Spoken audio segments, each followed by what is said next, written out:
So welcome from me this evening. It's lovely to see you all. If you don't know who I am, I'm Karen, otherwise known as Carrie. Um, but it's my privilege tonight to bring you a bit of a thought. I say to Mark, I don't mind doing a thought, so I call it a thought.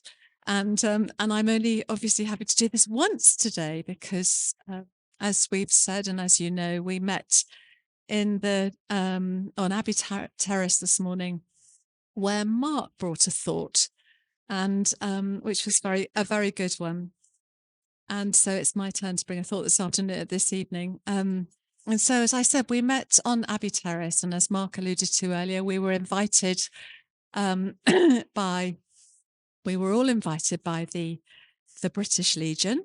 And they had got together and, as British Legions do, organised a remembrance service or a remembrance moment, which some of us in here went to. Who went this morning? A few people. And it was a total privilege to be there. And we were able to remember. We were able to remember, weren't we, those who had died, given their lives for us, so that we might, as a country, know freedom and dignity, democratic freedom, choice and quality of life. And maybe like you, as I get older, somehow it just feels more important than ever to me. And I think I was a bit slow to catch on, which is possibly true of my, our generation. I don't know, but it feels incredibly important, and I feel increasingly grateful and more and more aware that what the lives that were given were not to be taken for granted. And things can change, can't they? They can change so quickly. And we seem to be living in a more precarious space of time at the moment than ever. And perhaps even more in the light of this, I might want to talk tonight about remembering, the importance of remembering. To remember them is to call to mind a whole tradition of courage and loyalty and sacrifice, which has great meaning and consequences for us today. And as well as remembering specific people who have died in either of the big world wars of the past or even ongoing war now, it's also significant to remember the tradition of freedom, human dignity, and peace that inspired those people. It's honouring to be recommitted to the spirit of hope and peace that is a reflection of God's plan for this world. And there was a section in the service this morning where, that it was a bit of a sort of promise that we made that we would be recommitted to that. So we're not meant to forget, we are meant to remember. We're meant to remember people, ideals, and the spirit of what lies at the heart of our common life together. But what does it mean to remember? Well, to remember means to keep something in mind. And remembering is such a powerful thing, isn't it? It helps us make meaning in our lives, and it can sustain us with hope. Remembering is one of the things that makes us human. And our brains they're pretty sophisticated, our brains, as many of us would know. But they are sophisticated enough to be able to retain complex information, images, and memories of events and important moments. And when I Googled our capacity to remember, this is what I came up with. As explored in Scientific American, the memory capacity of a human brain was testified to have equal to 2.5, is it petabytes? Petabytes of memory capacity. A petabyte means 1,024 terabytes or 1,000,000 gigabytes, so that the average adult human brain can accumulate the equivalent of 2.4 million gigabytes of memory. That is pretty amazing, isn't it? That sounds like a lot to me. And the other thing I remember learning as in my human biology, and then when I trained to be an occupational therapist, where we had to learn about these things, was that the functions of memory are carried out in the hippocampus and other related structures in the temporal lobe area. And the brain regulates an army of functions necessary to all our survival, which are the action of our five senses, the continuous monitoring of our spatial surrounding, the contraction and relaxation of our digestive muscles, the rhythms of breathing and a regular heartbeat. And the brain houses our mind and our memories, and it's preeminently the organ of thought. Did you know all of that? And of course, there is too a very, very powerful link between our ability to remember and our emotions. Or to say that this is all a wonderful outworking of our humanity and the sophistication of our brain and the ability to remember. And of course, the Old Testament is full of remembering. And both the Old and the New Testament remind us of our need to remember. The two most significant things being the night of the Passover, you will remember, when the Jews were delivered from slavery in Egypt.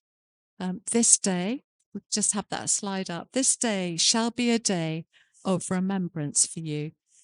You shall celebrate it on a festival to the Lord. Throughout all generations, you will observe it as a perpetual command. And then, of course, the Last Supper, which we will be celebrating this evening, when Jesus was with his disciples, a final supper together. His command is about remembrance. He takes the bread and the cup of gathering, and he says, "Do this in remembrance of me." The power of remembering, then, is the making real and present the thing that is remembered. So the power of remembering is in the making real and present the thing that is remembered. And for most of us, our regular remembering of those things that we want to keep real and significant, obviously, are things like birthdays and anniversaries and special events, really. And of course, we can forget, can't we? But the power of remembering is around us all the time. We recall people and events that have been important to us and to the community. And we examine our history and we try and learn from it. And we try and make sense, don't we, of things that have happened to us and things that have gone on in history. And yes, today we gather for a memorial moment to experience connection with those who've gone before, and it helps us feel connected. So, actions of remembrance sustain us in our living as human beings. But where does this really count? And where is the power in remembering in our journeying with God in our Christian walk, I wonder?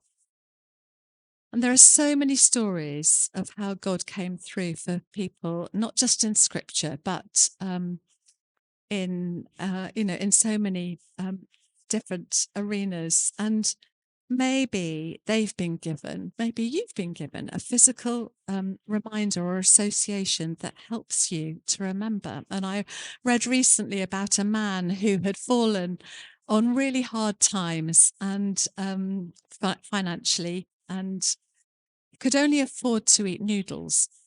And so, in recognizing his need, ultimately, to be thankful, to be really thankful for the way in which God helped him up and out of that situation and helped him prosper, he will regularly eat noodles just to remind himself.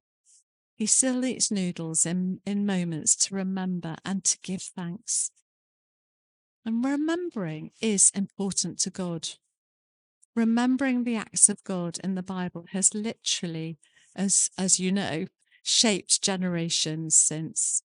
And I love what the psalmist says in Psalm 143.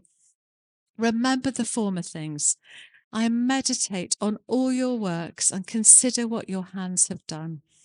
And in Psalm 77, I will remember the deeds of the Lord. Yes, I will remember your miracles of long ago.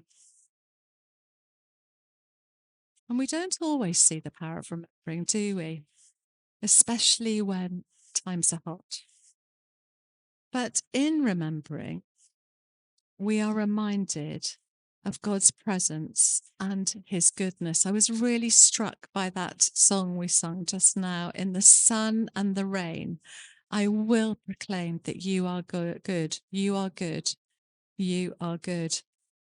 And some of you might this evening, and I can guarantee that some of you will be going through a hard time at the moment. And maybe it's hard for you to make yourself remember. Maybe, how you got through the last hard time, the last hard and different time. But you did. And I just want to tell you that God will do it again because he always does. He always does. And I once heard it being described a little bit like this. Remembering is like reaching into the dark of the ocean to grab hold of something that we can't see.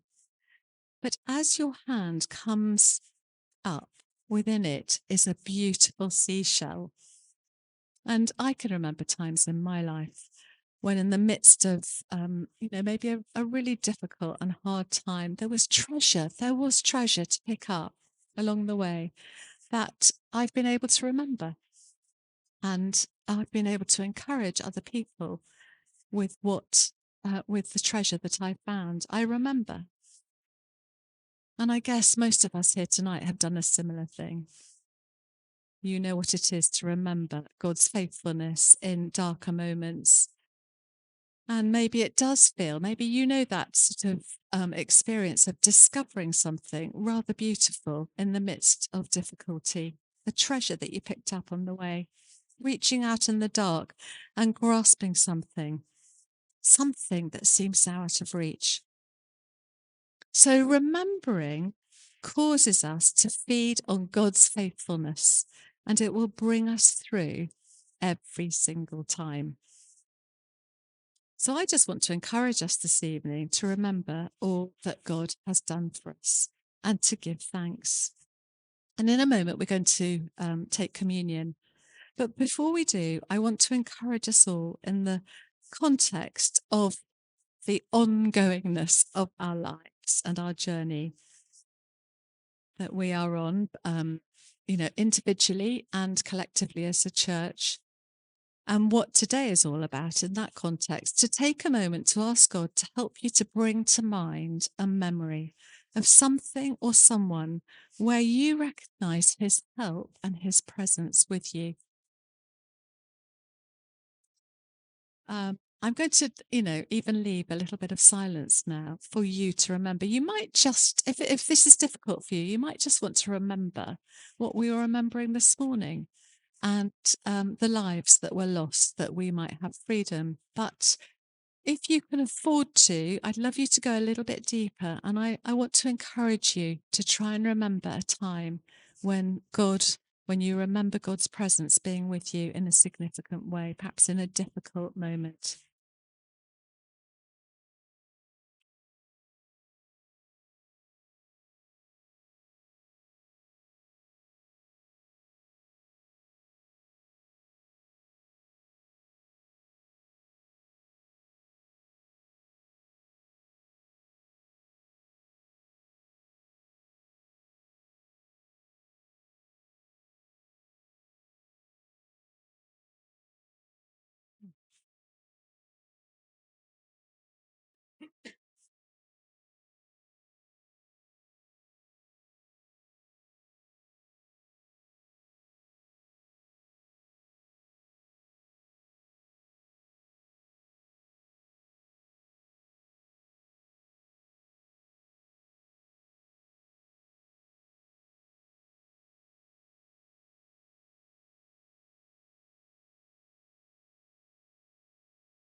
Don't know how difficult that is for you.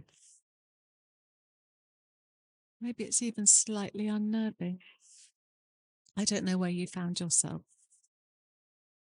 When we stop to remember and to give thanks, it actually changes the atmosphere of our lives. I don't know if you've even noticed that. And of the atmosphere around us. There's something powerful in it. When we remember, we see more clearly and our perspective changes. When we don't remember, our hearts become hard. We focus on what God does not seem to be doing. And we forget God's goodness. But when we remember, our hearts remain soft. We become ready for all that God will do by remembering promises he has made. And in remembering with thankfulness, we are more aware of God's goodness.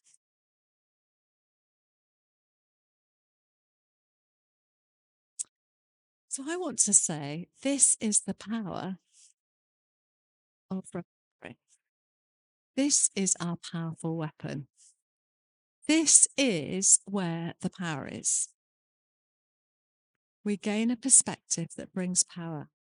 Yes, for ourselves, but also for so much bigger.